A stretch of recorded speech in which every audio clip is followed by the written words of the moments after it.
Hey guys, welcome to the channel. In this one I'm showing you how to increase virtual memory in Windows 11.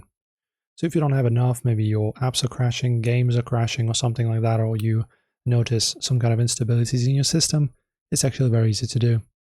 So the paging file can be adjusted through the advanced system settings that you can easily search for by opening up your start menu. Alright, so just press advanced, just type it in and go to this tile right here. View Advanced System Settings.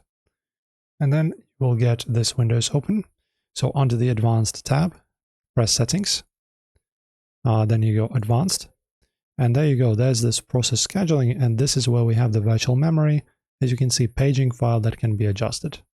So as you can see, mine is set to the custom one. So I have 32 gigs of RAM and I have 16 gigs set. So if you want to change the amount, you just click here, change, choose the drive, it's going to be system drive, choose custom size and choose whatever amounts of page file size you want to set. So I would recommend usually doing it this way.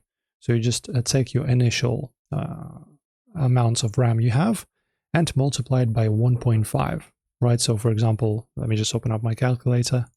Okay, wow, this is a huge window with the calculator. Give me a second, I'm just gonna make it a bit smaller here for you guys.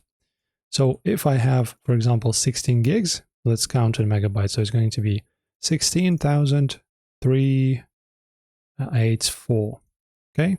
And you just go multiply by 1.5. And this is the number you should be copying right here and inserting into both of these fields, initial and maximum. After that, you press set, press OK, reboot your computer, and then you're good to go. Enjoy, easily done as you can see, subscribe as well.